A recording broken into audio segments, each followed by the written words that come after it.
नमस्कार, मैं खुशी और आप देख रहे हैं आरपीएस समाचार।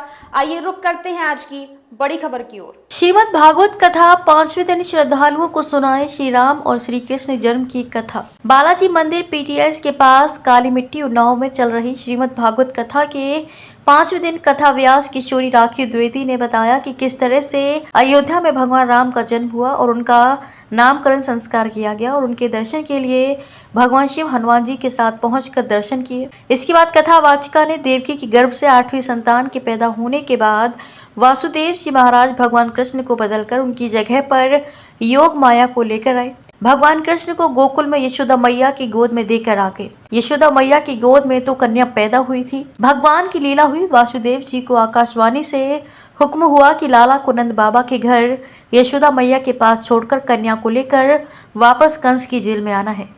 नंदलाल के पैदा होने की खुशी में नंद बाबा के यहाँ उत्सव शुरू हो गया।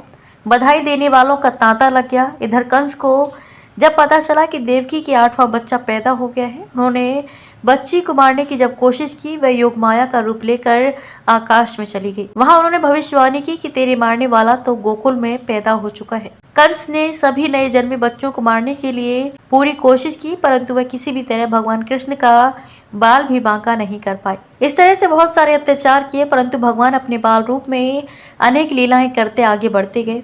कथा सुन रहे सभी लोगों ने भजन पर मंत्रमुग्ध होकर डांस किया। इस अवसर पर किरण पांडे, श्वेता मिश्रा, कृष्ण कुमार पांडे, पुजारी श्री अंबिका दास दीक्षित, जवाहर नवोदय विद्यालय की प्राचार्य प्रतिमा पुरी, आरपीएस समाचार प्रधान संपादक रघुनाथ प्रसाद शास्त्री सहित भारी संख्या में श्रद्धालु मौजूद रहे। पुत्र का नामकरण हुआ, सुमित्रा मैया आ गई। गुरुदेव हमारी तो 2 है, आप इनका भी नामकरण कर दीजिए।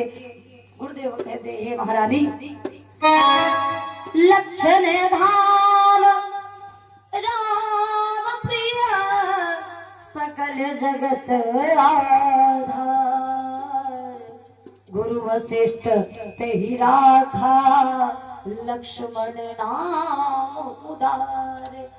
छोटे भैया है, उनका नाम लक्ष्मण जैसा हुआ, क्योंकि राम जी के चरणों से ज्यादा ही प्रेम रखते हैं लक्ष्मण जी। जहाँ राम जी है वही लक्ष्मण जी है, इसलिए इनका नाम लक्ष्मण रखा गया।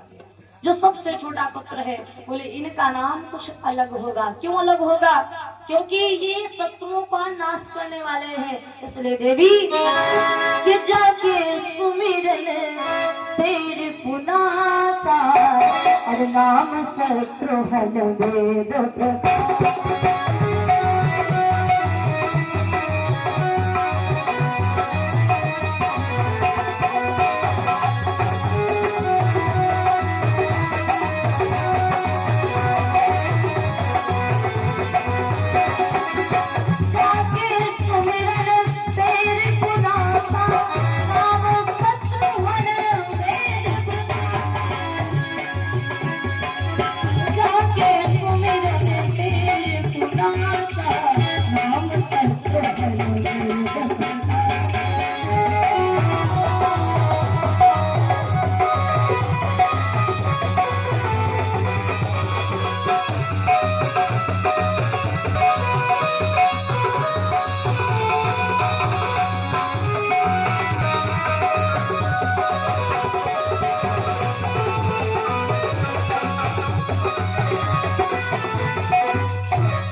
तेरे पुनासा, जिसके सुमिरन मात्र से ही शत्रु भय खा करके चले जाए, इसलिए इनका नाम शत्रुघ्न जैसा होगा। आपको दुश्मन बहुत ज्यादा परेशान कर रहे हो, खूब पड़ोसी जलते हो, आप बिल्कुल चिंता न करें।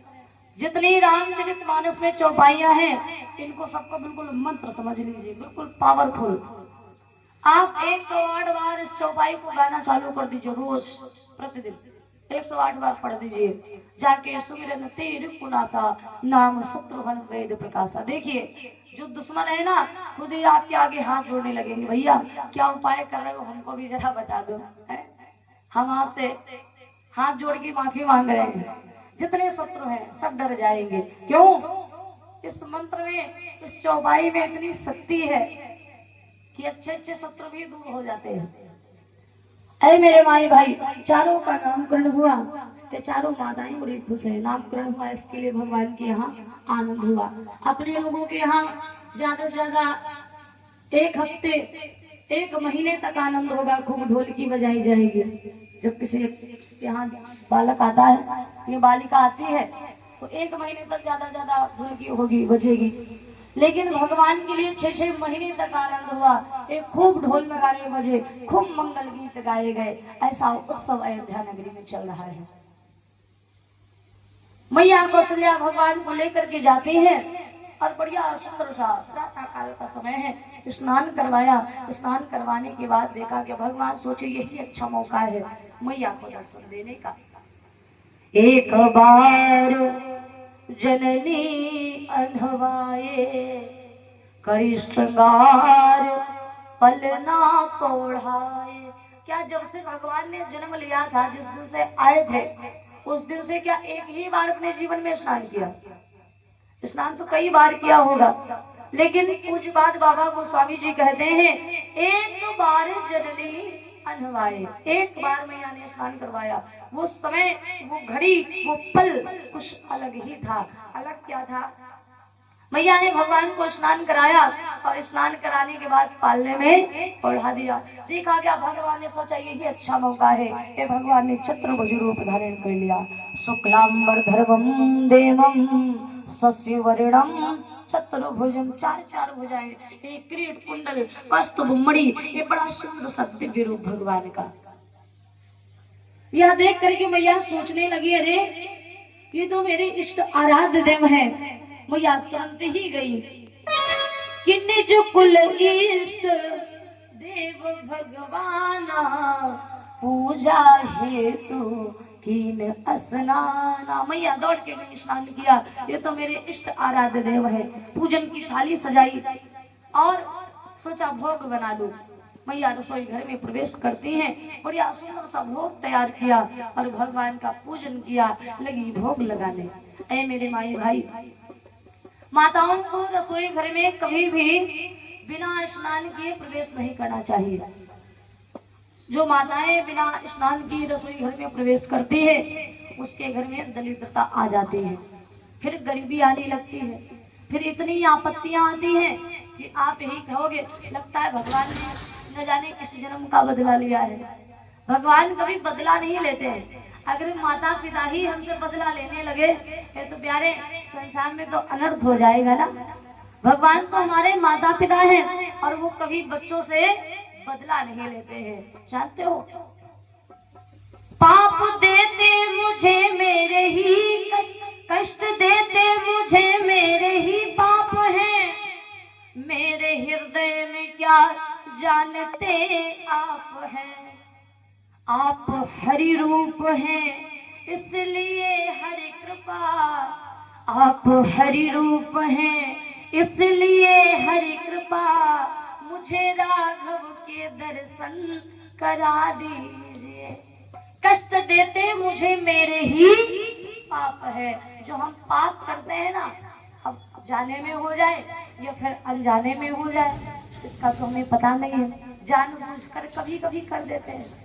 जो नहीं कहना होता है वो भी हम किसी से कह डालते हैं, और अनजाने में न जाने कितने पाप होते रहते हैं, उसकी कोई गिनती नहीं है।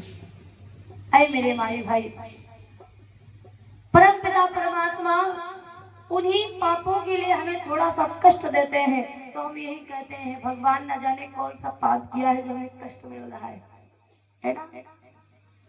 भगवान कभी भी किसी के लिए गलत नहीं सोचते हैं। अगर माता पिता ही गलत सोचेंगे तो बच्चों को धनवान कौन बनाएगा, बच्चों को बड़ा कौन बनाएगा।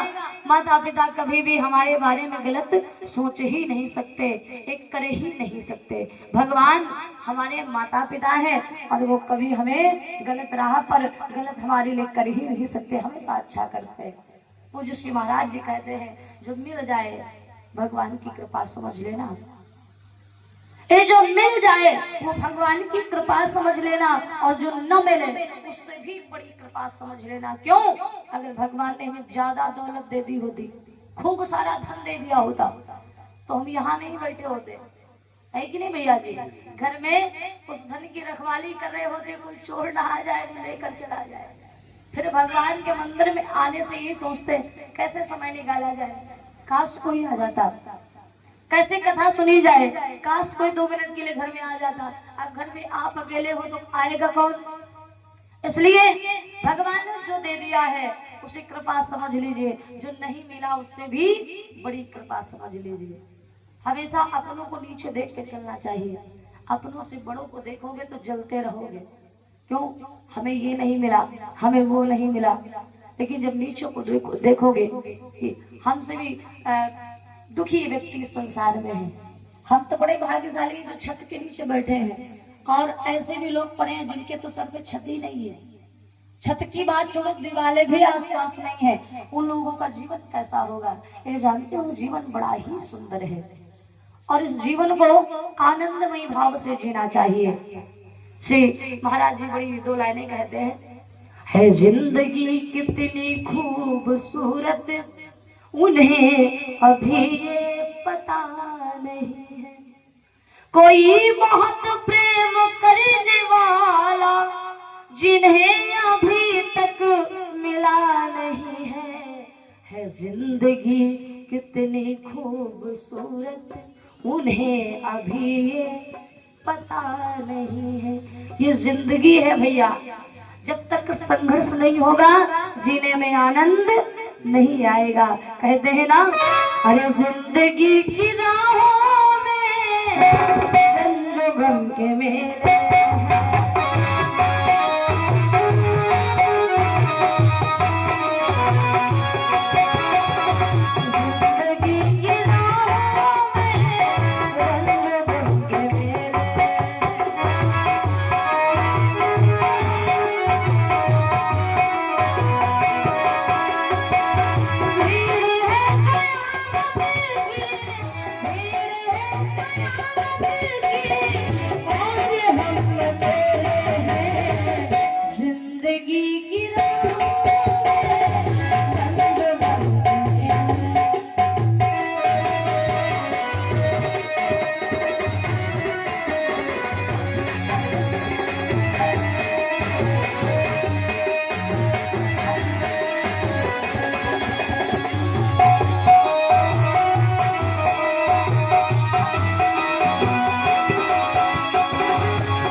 आईने के 100 टुकड़े करके हमने देखे हैं और एक में भी तन्हा थे 100 में भी अकेले हैं। जब आए तो 100 लोग मिले, जब मरने का समय आ गया 100 आदमी है फिर भी जा रहे हैं तो अकेले ही। अरे मेरे माई भाई, ये जिंदगी है, जब तक संघर्ष नहीं होगा जीने में आनंद नहीं आएगा।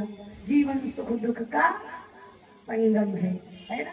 सुख आए फिर भी हंस के रहो, दुख आए फिर भी हंस के रहो। कहते हैं गम बहुत है दिल में, गम बहुत है दिल में, खुलासा मत होने देना। अरे मेरी माताओं, अरे मेरे भाइयों, गम बहुत है दिल में, खुलासा मत होने देना। और भैया थोड़ा सा मुस्कुरा देना, लेकिन तमाशा मत होने देना। बोलो बाबा के बिहारी लाल की जय हो। महाराज वशिष्ठ जी चारों का नामकरण करते हैं। मैया कौशल्या आज भगवान के लिए जो सुंदर सा भोग बनाती है। स्नान किया, भोग बनाया और भगवान को लगी खिलाने, पूजन किया। भगवान ने चतुर्भुज रूप का दर्शन करा दिया। मैया बड़ी प्रसन्न है। कहते हे राजन, भगवान ने चतुर्भुजी रूप का दर्शन कराया मैया को, और उसके बाद छोटे से बालक बन गए। मैया बड़ी प्रसन्न है, ये तो मेरे इष्ट आराध्य देव है, राम जी से बड़ा प्रेम करती है। धीरे धीरे करके भगवान थोड़ा बड़े होते हैं। सभी नर नारी आ रहे हैं दर्शन के लिए। जो देवता नहीं आ पाए वो भी आ रहे हैं, जो संत नहीं आ पाए वो भी आ रहे हैं। एक एक करके सभी लोग दर्शन करने आए। धीरे धीरे करके कुछ समय बीता, भगवान थोड़ा बड़े हुए। कितने बड़े हुए? किले करते राम घुटु मन बल आवत, किले करते राम। भगवान घुटनों के बल चलने लगे। कितने बड़े हुए। थोड़ा थोड़ा और समय बीतता गया। भगवान थोड़ा और बड़े होते गए। अभी तक घुटनों के बल चल रहे थे, अब भगवान जो है पैरों के बल चलने लगे। मैया कौशल्या, सुमित्रा, महाराज राजा चक्रवर्ती जी सब भगवान को देख करके बड़ा खुश होते हैं। अरे अब तो मेरा लाला बड़ा हो गया है। भगवान जब पैरों के बल चल के आते हैं, ये तो भगवान के पैरों में पैजनियां बसती हैं। राम जी की जब पैजनियां बसती हैं तो तीनों माताएं बड़ी प्रसन्न हो जाती हैं। समस्त देवी देवता भगवान के दर्शन कर गए हैं, लेकिन अभी तक भोले बाबा नहीं आए। भोले बाबा सोचते हैं हम भी चलो चलते हैं राम जी के बाद स्वरूप के दर्शन करने। विचार किया अगर इस रूप में जाऊंगा तो राम जी जान जाएंगे, और महाराज राजा चक्रवर्ती जी वो भी हमें भगवान समझ लेंगे। अच्छा यही है थोड़ा वेश बदल के चला जाए। भोले बाबा गए किष्किंधा पर्वत पर। सुग्रीव जी से वार्ता की, भैया हमें छोटा सा वानर दे दीजिए। सुग्रीव जी ने हनुमान जी को दे दिया। हनुमान जी राम जी से पहली बार मिले हैं। कब? जब भोले बाबा के साथ अयोध्या में आए हैं दर्शन करने। हनुमान जी को बाबा ने लिया, साथ में मदारी का रूप बनाया और अयोध्या नगरी में आ गए। लगे अपना डमरू बजाने, और जैसे डमरू बजाए तो हनुमान जी नाचने लगे।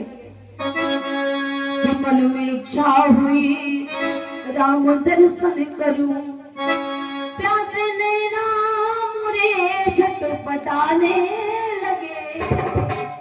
त्याग शिव रूप को मैं मदारी बना, और भोले गौरी की गाथा सुनाने लगे।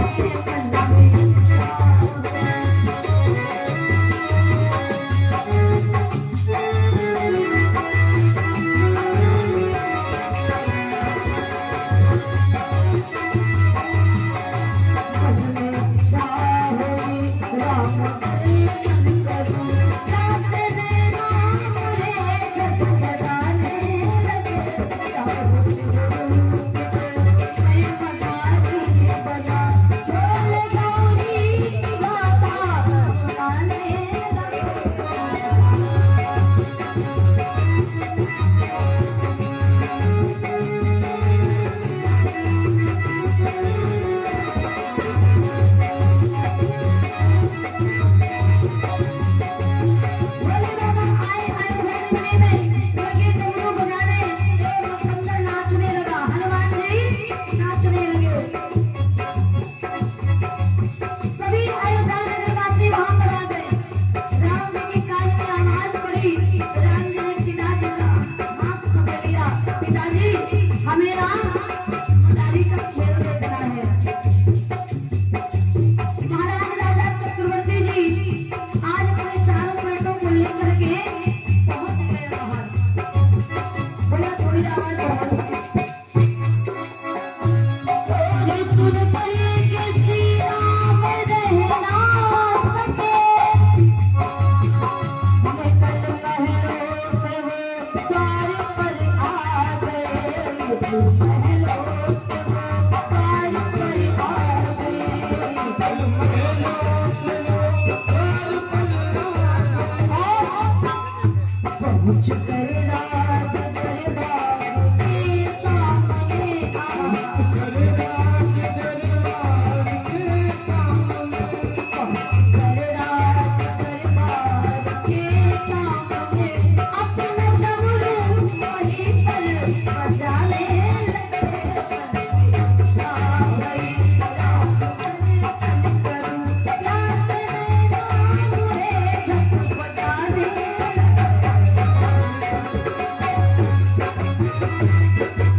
जब आपका कोई प्रेमी आपके सामने आ जाए, जिसे आप बहुत ज्यादा प्यार करते हैं, अगर वो आपके सामने आ जाए तो आप क्या करोगे? अगर आपको खाना नहीं बनाना आता होगा, फिर भी यही कहोगे मम्मी हटो हम खाना बना दें। नहीं आता होगा फिर भी लाओ ये काम हम कर दें, क्योंकि वो प्रेमी को दिखाना है। हनुमान जी किससे प्रेम करते हैं? राम जी से। और राम जी जब सामने आए तो हनुमान जी अभी तो धीरे धीरे नाच रहे थे, जब राम जी आ गए तो अब तो उछल उछल के नाचने लगे। एक क्या भाव है, बोलो भक्तर भगवान की। झमो झमो झमो झमो नाच देखो वीर हनुमान, झमो झमो नाच देखो वीर हनुमान।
खबरों में अब तक के लिए बस इतना ही। फिर होगी आपसे मुलाकात ऐसी ही एक और बड़ी खबर के साथ। तब तक के लिए नमस्कार और देखते रहिए आरपीएस समाचार। ऐसे ही लेटेस्ट अपडेट्स के लिए हमारे चैनल आरपीएस समाचार को सब्सक्राइब करें और तुरंत नोटिफिकेशन पाने के लिए बेल आइकन प्रेस करना ना भूलें। अगर आपको हमारी खबर पसंद आई हो तो इसे ज्यादा से ज्यादा लोगों तक जरूर पहुंचाएं।